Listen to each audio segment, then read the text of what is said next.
कक्षा 12वीं के रसायन शास्त्र में यूनिट 5 आज ले रहे हैं और यूनिट 5 में है सतह रसायन। और सतह रसायन में टॉपिक्स है हमारा उत्प्रेरण के विभिन्न प्रकार के पद जो प्रयुक्त होते हैं तथा उत्प्रेरण तथा उत्प्रेरक के प्रकारों का हम वर्णन करेंगे। मैं सभी को सूचित कर रहा हूँ कि ये वीडियो जो है, जो भी वीडियो बना रहा हूँ मैं उसको अंत तक देखेंगे तभी आपको समझ में आएगा और ज़्यादा से ज़्यादा फायदा होगा। और जो समझ में नहीं आता उसको मोबाइल से भी कांटेक्ट कर सकते हैं और पूछ सकते हैं जहाँ पर समस्या होगी। तो आज हम स्टार्ट करते हैं और लेते हैं उत्प्रेरण में प्रयुक्त होने वाले विभिन्न पद तथा उत्प्रेरक के प्रकार। उत्प्रेरक को हम इंग्लिश में बोलते हैं कैटेलिस्ट और उत्प्रेरण होता है कैटेलेसिस। ये थोड़ा सा शब्दों में अंतर होता है। तो जो पदार्थ होता है वो उत्प्रेरक है और जो अभिक्रिया का जो नाम देते हैं, जो अभिक्रिया होती है वो आपका उत्प्रेरण होता है, कैटेलेसिस होता है। तो यहाँ पर हम पहला परिभाषा दें उत्प्रेरण कैटेलिसिस क्या है।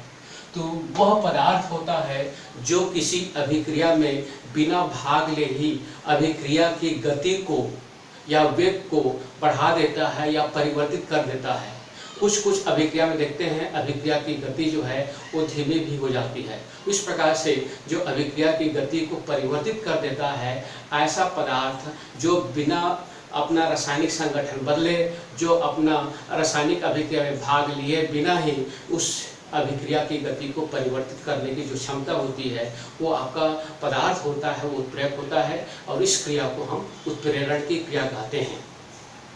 अब जो है उत्प्रेरण की जो क्रिया है तो उसके अलग अलग व्यवहार होते हैं, अलग अलग उत्प्रेरक के व्यवहार अलग अलग होता है और उस प्रकार से हम उनके व्यवहारों के आधार पर इस उत्प्रेरक को हम 6 प्रकार के भागों में बांटकर अध्ययन कर सकते हैं।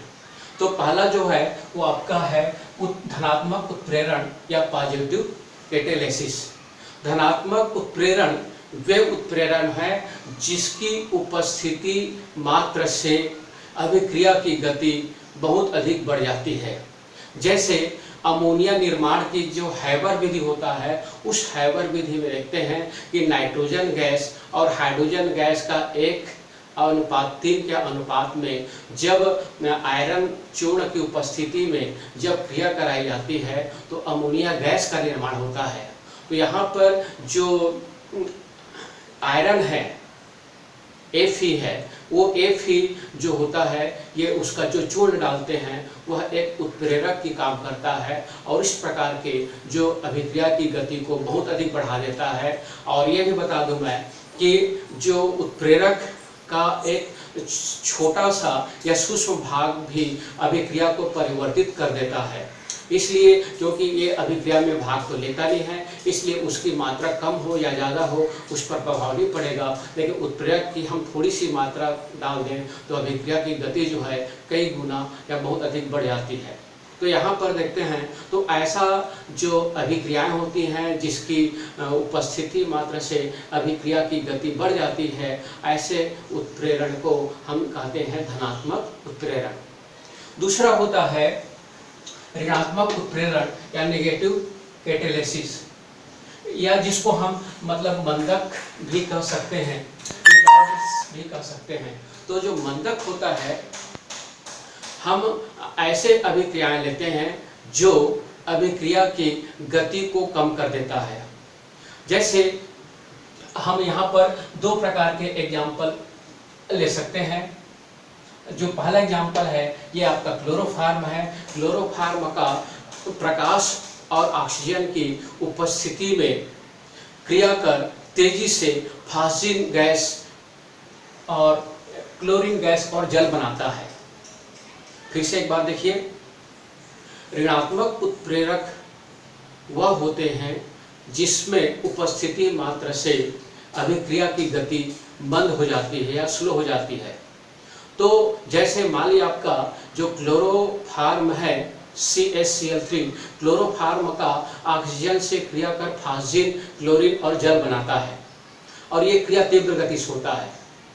यदि हम उसी में एथिल अल्कोहल 2-3% मिला दें, एथिल अल्कोहल का 1% भी वैसे पर्याप्त होता है, यदि हम 1% उसमें एथिल अल्कोहल C2H5OH मिला देते हैं तो अभिक्रिया की गति बहुत मंद हो जाती है, यानी बहुत धीमी गति से जाता है और क्लोरोफॉर्म का विघटन जो है फास्जिन गैस में मतलब नहीं हो पाता या बहुत ही कम होता है।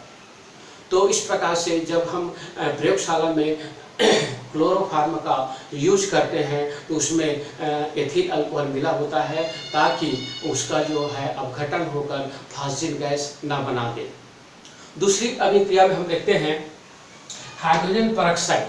तो हाइड्रोजन पेरोक्साइड का अपघटन, तो हाइड्रोजन पेरोक्साइड H2O2 जो होता है, यदि हम उसको रख देते हैं तो कुछ समय बाद जो है अपघटित होकर जल और ऑक्सीजन देता है, एक क्रिया कर जल और ऑक्सीजन देता है।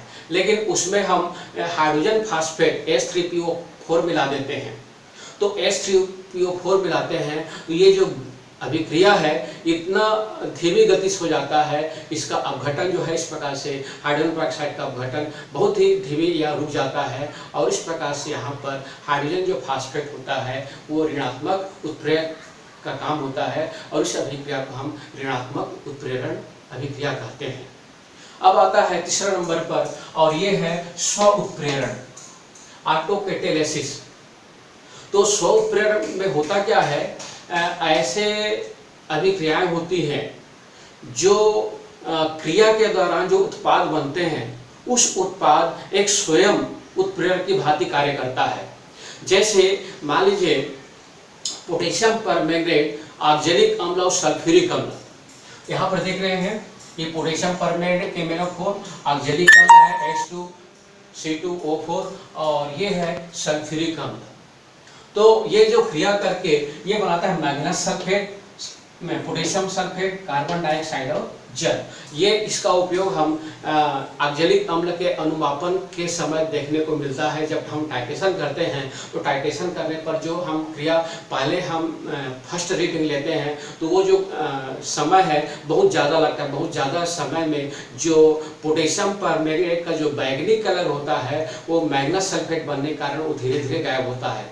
लेकिन जैसे ही मतलब मैग्नीशियम सल्फेट ज़्यादा बन गया तो वो मैग्नीशियम सल्फेट क्या करता है, इस अभिक्रिया में ये स्वयं एक उत्प्रेरक की भांति कार्य करता है। ये जो है स्वयं एक उत्प्रेरक की भांति कार्य करेगा और इस कारण से ये जो अभिक्रिया जो है फास्ट गति से होता है। तो ऐसे उत्प्रेरक जो अभिक्रिया के दौरान वहाँ पर पदार्थ उत्पन्न होते हैं और ये पदार्थ जो है अभिक्रिया की गति को बढ़ा देता है, ऐसा अभिक्रिया को हम बोलते हैं स्व उत्प्रेरण या ऑटोकैटालिसिस। अब चौथे नंबर पर आता है और ये है प्रेरित उत्प्रेरक। अब जो है प्रेरित उत्प्रेरक होता क्या है? प्रेरित उत्प्रेरक का मतलब होता है कुछ ऐसे पदार्थ होते हैं जिसका ऑक्सीजन से क्रिया करते हैं, ऑक्सीकरण कराते हैं। तो ऑक्सीकरण कराते हैं तो ऑक्सीकरण अभिक्रियाएं होती हैं, लेकिन कुछ ऐसे पदार्थ होते हैं अकेला स्वयं ऑक्सीकरण नहीं होता, लेकिन दूसरे पदार्थ की उपस्थिति में स्वयं ऑक्सीकृत हो जाता है, ऑक्सीकरण करता है। तो ऐसे पदार्थों को हम बोलते हैं प्रेरित उत्प्रेरक। मतलब यहाँ पर यह होता है कि एक पदार्थ जो है या दूसरा पदार्थ को क्रिया करने के लिए प्रेरित करता है। जैसे हम एग्जाम्पल के लिए लेते हैं यहाँ पर सोडियम सल्फाइड, देखते रहेंगे जो सोडियम सल्फाइड है ऑक्सीजन से क्रिया करके ऑक्सीकृत होकर सोडियम सल्फेट बना लेता है। फिर से एक बार देखेंगे, सोडियम सल्फाइड ऑक्सीजन से ऑक्सीकृत करके सोडियम सल्फेट बना रहा है। यहाँ पर देखेंगे संयोजकता, यहाँ पर SO3 है, यहाँ पर SO4 हो गया। तो यहाँ ऑक्सीजन जुड़ गया, मतलब ये सोडियम सल्फेट बना लिया, ये ऑक्सीकृत हुआ। उसी प्रकार से दूसरा जो है सोडियम आर्सेनाइड, देखेंगे यहाँ पर सोडियम आर्सेनाइड ऑक्सीजन के साथ क्रिया करके सोडियम आर्से सल्फेट आर्सेनाइड नहीं बनाता। देखिए ये आपका ऑक्सीजन, ये क्रिया ऐसा होना चाहिए, इसके समरूप होना चाहिए, लेकिन ये क्रिया नहीं देता, ये क्रिया नहीं देता। लेकिन यदि हम दोनों को मिला दें, सोडियम सल्फाइड को और सोडियम आर्सेनाइड को, तो सोडियम सल्फाइड और सोडियम आर्सेनाइड को मिलाते हैं तो जब ये देखिए दोनों को मिला दिया गया, ये दोनों जो है अलग अलग स्थिति में क्रिया हो रहा है, तो यहाँ पर एक क्रिया दे रहा है, ऑक्सीकृत हो रहा है, लेकिन ये आपके ऑक्सीकृत नहीं हो रहा है, ये क्रिया नहीं दे रहा है, ये क्रिया नहीं दे रहा है। लेकिन हम इन दोनों को मिला दें, इन दोनों को प्लस कर दें, यहाँ पर देखिए इन दोनों को मिला देते हैं, तो दोनों को मिलाने पर ये जो सोडियम आर्सेनाइड जो क्रिया नहीं कर रहा था, वो आपका सोडियम आर्सेनाइड स्वयं ऑक्सीकृत होकर ये Na3AsO4 बना लेता है, ऑक्सीकृत हो जाता है। इसका मतलब ये हुआ कि जो सोडियम सल्फाइड है वो एक प्रकार से प्रेरित उत्प्रेरक की भांति कार्य करता है, और ये प्रेरित उत्प्रेरक मतलब ये जो पदार्थ होता है इसको सोडियम आर्सेनाइड को क्या करता है, क्रिया करने के लिए वो प्रेरित करता है या उकसाता है कह सकते हैं, और इस प्रकार से ये फिर उसकी उपस्थिति में एक क्रिया संभव हो जाता है और ये सोडियम सल्फेट और सोडियम आर्सेनेट बना लेता है, आर्सेनाइड, और ये आर्सेनेट बना लेता है, और इस प्रकार से सोडियम आर्सेनाइड का जो है ऑक्सीकृत संभव हो जाता है। तो ये इस प्रकार के उत्प्रेरक कहलाते हैं प्रेरित उत्प्रेरक। अब हम चलते हैं 5वें नंबर पर। 5वें नंबर पर है प्रेरक उत्प्रेरक वर्धक। अब देखिए वर्धक क्या है, वर्धक का मतलब होता है बढ़ाना। तो जैसे मान लीजिए हम यहाँ पर ऊपर क्रिया में हम देख रहे थे कि जो नाइट्रोजन गैस है और हाइड्रोजन गैस है वो क्रिया करके अमोनिया बनाता है, और इस विधि को हम बोलते हैं हैबर विधि। तो हैबर विधि में जो आयरन होता है Fe होता है वो क्या होता है, एक उत्प्रेरक की भांति कार्य करता है। लेकिन इस अभिक्रिया में आयरन के साथ मोलिब्डेनम MO मिला देते हैं। देखिए यहाँ पर मिला रहे हैं, ये Fe उत्प्रेरक काम कर रहा है और यहाँ पर मिला रहे हैं मोलिब्डेनम MO। तो मोलिब्डेनम मिलाते हैं तो ये जो है उत्प्रेरक वर्धक काम करते हैं, अर्थात उन मोलिब्डेनम की उपस्थिति में ये क्रिया जो है एकदम फास्ट हो जाती है। इसका मतलब ये हुआ कि यहाँ पर जो मोलिब्डेनम होता है ये उत्प्रेरक वर्धक होता है, जो कि आयरन उत्प्रेरक की सक्रियता को और बहुत अधिक बढ़ा देता है। तो इस प्रकार के जो अभिक्रियाएं होती हैं जो उत्प्रेरक की क्रियाशीलता को और भी बहुत बढ़ा देता है, ऐसे उत्प्रेरक कहलाते हैं उत्प्रेरक वर्धक। वर्धक का अर्थ होता है बढ़ाना या बढ़ना, और इस प्रकार से एक होता है 5वें प्रकार का जो क्रिया है जो होता है उत्प्रेरक वर्धक। अब 6वें नंबर पर आता है, और इस 6वें नंबर पर आता है उत्प्रेरक विष। अब विष शब्द से आपको पता होगा, विष का मतलब होता है एक प्रकार से जहर, या जहर से यहाँ पर मतलब होता है कि उसको नुकसान पहुँचाना, अर्थात कोई भी अभिक्रिया की गति को कम कर देना, ये कहलाता है उत्प्रेरक विष। तो यहाँ पर हम देखते हैं, एक उदाहरण लेते हैं, और हाइड्रोजन और ऑक्सीजन का जब ऑक्सीकृत कराते हैं, हाइड्रोजन और ऑक्सीजन का जब ऑक्सीकृत होता है तो जल बनता है, और उस जल बनने के लिए हमें इसमें एक उत्प्रेरक की आवश्यकता होती है, और वो उत्प्रेरक होता है प्लेटिनम Pt, प्लेटिनम धातु का उत्प्रेरक होता है। उसकी उपस्थिति में एक क्रिया होता है, और क्रिया होकर हाइड्रोजन और ऑक्सीजन क्रिया कर जल बनाते हैं। लेकिन यदि उसी में कार्बन मोनोऑक्साइड मिला दें, यदि उस अवस्था में यदि हम कार्बन मोनोऑक्साइड CO मिला देते हैं तो अभिक्रिया की गति जो है ये बहुत ही धीमी हो जाती है, अर्थात यहाँ पर कार्बन मोनोऑक्साइड जो होता है प्लेटिनम धातु की जो उत्प्रेरक क्षमता है उसको बहुत ज़्यादा कम कर देता है या घटा देता है, जिसके कारण अभिक्रिया की गति बहुत स्लो हो जाती है, और इस प्रकार के जो अभिक्रिया हैं उस अभिक्रिया को हम बोलते हैं उत्प्रेरक विष। ये तो हो गया उत्प्रेरक के बारे में। अब दूसरा हम लेते हैं उत्प्रेरण। उत्प्रेरण जैसे मैं बताया दोनों में, उत्प्रेरक जो होता है एक पदार्थ, पर्टिकुलर पदार्थ होता है, और उत्प्रेरण जो है ये क्रियाएं को हम बोलते हैं जो अलग अलग प्रकार की होती हैं, जैसे अभी हमने देखा है 6 प्रकार का। तो उसके बाद हम देखते हैं जो अभिक्रियाएं जो होती हैं जो उत्प्रेरक की जो प्रवस्थाएं होती हैं और अभिकारक की प्रवस्था होती हैं, इसके आधार पर उत्प्रेरण जो कैटेलिस्ट को हम दो प्रकार के भागों में बांट सकते हैं। पहला जो होता है वो कहलाता है होमोजीनस कैटेलिसिस यानी कि समांग उत्प्रेरण, और दूसरा होता है विषमांग हेट्रोजीनस कैटेलिसिस यानी कि विषमांग उत्प्रेरण। तो ये समांग उत्प्रेरण और विषमांग उत्प्रेरण होता क्या है? तो समांग उत्प्रेरण का मतलब होता है ऐसे जो अभिक्रियाएं होती हैं जिसमें अभिकारक या क्रिया करने वाले पदार्थ और उत्प्रेरक जो एक ही प्रावस्था में हो। यहाँ पर हम प्रावस्था को हम तीन भागों में बांट सकते हैं, ठोस, द्रव और गैस। तो पदार्थ ठोस हो सकते हैं, द्रव हो सकते हैं या फिर गैस हो सकते हैं। तो इसमें जो पदार्थ होते हैं जब एक ही प्रकार के प्रावस्था में, उत्प्रेरक भी ठोस है तो ठोस रहेगा, अभिकारक भी ठोस है, उत्प्रेरक भी ठोस है, द्रव है तो दोनों द्रव रहेंगे, गैस है दोनों द्रव गैस रहेंगे। तो इस प्रकार से मतलब यदि समांग तंत्र है तो ऐसा जो उत्प्रेरण जो होता है उसको हम समांग या होमोजीनस उत्प्रेरण कहते हैं। जैसे एग्जाम्पल में हमने यहाँ पर लिया है सल्फर डाइऑक्साइड गैस। ये जो होता है संपर्क विधि होता है सल्फ्यूरिक अम्ल बनाने की। यहाँ पर सल्फ्यूरिक H2SO4 बनाने की संपर्क विधि। तो ये H2SO4 बनाने की जो संपर्क विधि होता है उस संपर्क विधि में सल्फर डाइऑक्साइड यानी सल्फर को, गंधक को जलाया जाता है ऑक्सीजन उपस्थिति में, तो ये आपका सल्फर डाइऑक्साइड बनता है। फिर सल्फर डाइऑक्साइड जो है ऑक्सीजन से क्रिया कराते हैं तो बनता है आपका SO3।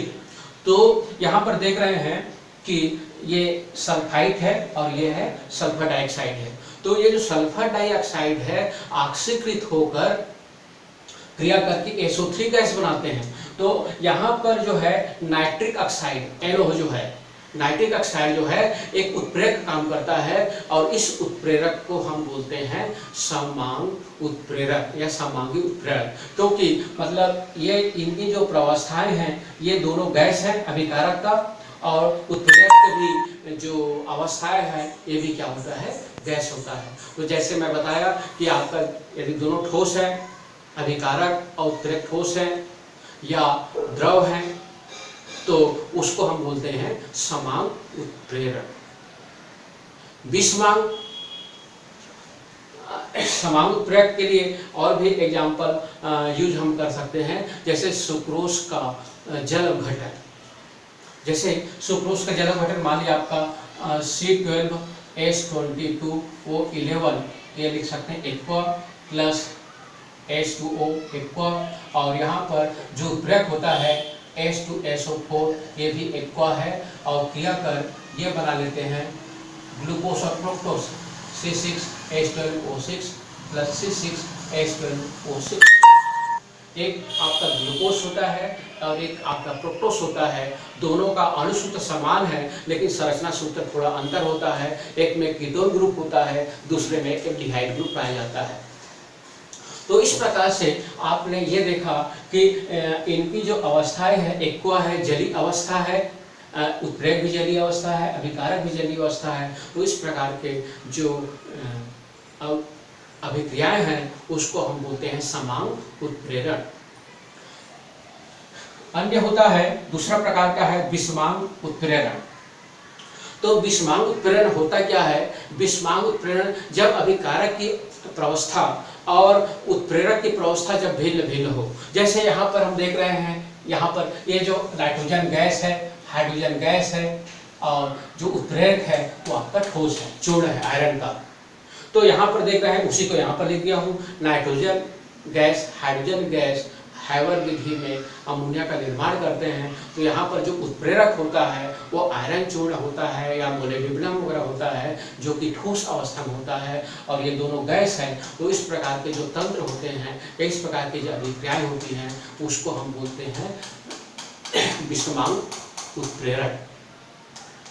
तो जिस प्रकार से ये जो उत्प्रेरण होते हैं ये निर्जीव होते हैं। निर्जीव का मतलब जिसमें जीवन नहीं होता, और ये सभी पदार्थ जो है खनन से अधिकतर प्राप्त होते हैं, निजी होते हैं।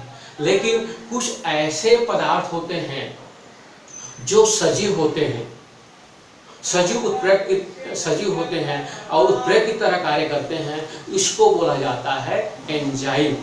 अब इस प्रकार से हम अगला पॉइंट लेते हैं, एंजाइम उत्प्रेरण।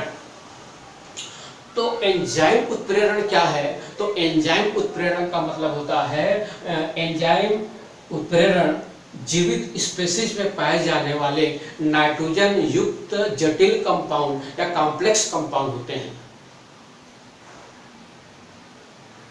एंजाइम उत्प्रेरक होता है, वो क्या होता है? जीवित स्पेसीज में पाए जाने वाले, जीवित स्पेसीज में पाए जाने वाले उत्प्रेरक होते हैं। जैसे माल्टोस है, इनवर्टोस है, जाइमेस है। तो इस प्रकार से ये जो पदार्थ होते हैं जो कि अपघटन करते हैं। जैसे हम देखते हैं दूध जो है वो खट्टा होने के बाद वो दही बन जाता है, तो वहाँ पर एक एंजाइम कार्य करता है और ये एंजाइम जो है जीवित होते हैं। उसी प्रकार से जैसे हम खाना खाते हैं, तो खाना खाते हैं तो खाना खाने पे हमारे जो लार में पाए जाने वाले टैलिन जो होते हैं, जो लार मिलता है, वो खाना को 2 घंटे में पचा देता है। मान लीजिए आपका वो लार में टैलिन नहीं होता तो खाना मतलब महीनों दिन तक वैसी पड़ा रहता, सड़ते रहता, लेकिन पचता नहीं है। तो यहाँ पर एंजाइम जो होता है वह ऐसा उत्प्रेरक होता है जो जटिल कार्बनिक पदार्थ होते हैं और उसमें नाइट्रोजन युक्त जटिल कार्बनिक पदार्थ होते हैं, वो आपका जीवित स्पेसीज पाए जाते हैं, ये कहलाते हैं एंजाइम। तो एंजाइम की जो क्रिया विधि होती है, वो क्रिया करने की क्षमता होती है, वो आपका विशिष्ट होता है, अर्थात अलग अलग अभिक्रियाओं में अलग अलग प्रकार के एंजाइम इस्तेमाल होता है। और जिस प्रकार से हम देखते हैं ताला और चाबी, 2 चीज होता है, एक ताला होता है, दूसरा चाबी होता है। तो ताला और चाबी, जिस प्रकार से एक ताला जो है उसी के चाबी से खुलता है और उस चाबी द्वारा अन्य ताला नहीं खुलते, ना कई ताला एक चाबी से खुलते हैं। तो उसी प्रकार से जैसे यहाँ पर हम चित्र में बताने का प्रयास किए हैं, ये आपका सब्सटेंस है, पदार्थ है, और ये एंजाइम है। अब ये देख रहे हैं ये पदार्थ है, एंजाइम है, जब दोनों को मिलाया जाता है, प्लस कर दें तो दोनों को मिलाया जाता है, तो देखिए इसका जो खांचा है इसमें आ जाएगा, इसका खांचा इसमें आ जाएगा, और इस प्रकार से ये आपका एक क्रिया कर लेगा और ये संकुल कंपाउंड बनाता है, जो क्रिया विधि को हम आगे थोड़ा सा बताएंगे। तो इस प्रकार से जो एंजाइम होता है वह क्या है कि जीवित नाइट्रोजन युक्त कार्बनिक कॉम्प्लेक्स यौगिक होते हैं जो कि अभिक्रिया की गति को बढ़ा देते हैं। जैसे उदाहरण में लेंगे हम यहाँ पर ये जो सुक्रोज है वो जल के द्वारा अपघटित होता है और ये आपका ग्लूकोज और फ्रुक्टोज बनाता है। तो यहाँ पर ग्लूकोज और फ्रुक्टोज बनाता है, तो यहाँ पर जो है इनवर्टेज ईस्ट होता है, ईस्ट होता है एंजाइम होता है। ईस्ट इनवर्टेज एंजाइम की उपस्थिति में सुक्रोज जो है उसका जल अपघटन होकर आपका क्या बनाता है? ग्लूकोज और फ्रुक्टोज बनाता है। उसी प्रकार दूसरा एग्जांपल हम देख रहे हैं, जो ग्लूकोज होता है, आगे ग्लूकोज का अपघटन हो जाता है और यह अपघटन होने के लिए क्या चाहिए? ईस्ट चाहिए, जाइमेज ईस्ट की उपस्थिति में ये जो ग्लूकोज होता है एथिल अल्कोहल और बना लेता है कार्बन डाइऑक्साइड। जैसे सेम हम अपने शरीर में इसका उपयोग कर सकते हैं। जो भी हम खाना खाते हैं उस खाने में कई प्रकार के रूप में शुगर होता है, शक्कर होता है। अब हमारे शरीर में जो शक्कर होता है, एंजाइम भी होते हैं, उस एंजाइम में जो शुगर होता है आपका ग्लूकोज और फ्रुक्टोज में टूट जाते हैं। तो ग्लूकोज जो है फिर वो आगे क्रिया करके बनाता है एथिल अल्कोहल और कार्बन डाइऑक्साइड निकलता है। फिर एथिल अल्कोहल का क्या होता है? जिस प्रकार से कोई इंजन होता है उसको चलने के लिए, जैसे मान लीजिए आपका इंजन को चलने के लिए पेट्रोल या डीजल चाहिए, उसी प्रकार से हमारे शरीर को चलने के लिए मतलब खाना चाहिए, और खाना जो रहता है उसमें पाया जाता है शुगर, ग्लूकोज, फ्रुक्टोज। तो तो इस प्रकार से इनका जो अपघटन होता है और एथिल अल्कोहल बनता है, फिर एथिल अल्कोहल का शरीर में हमारे सामान्य ताप पर इसका जलता है, कह सकते हैं। जिस प्रकार से ईंधन को जलाते हैं उसी प्रकार से शरीर में अल्कोहल जलता है और जलकर कार्बन डाइऑक्साइड जल और बहुत ज़्यादा ऊष्मा देती है, ऊर्जा देती है, और इस ऊर्जा का उपयोग हम अपने चलने फिरने, खाने पीने सब में करते हैं। और इस प्रकार से हमारा शरीर जो है सुचारू रूप से चलता है। तो ये तो हो गया क्या है, एंजाइम उत्प्रेरक, एंजाइम उत्प्रेरक। अब उसका जो एक कार्य विधि को यहाँ पर हम समझ सकते हैं। ई जो है ये एंजाइम है और एस मतलब है सब्सटेंस है, सब्सटेंस मतलब अभिकारक है।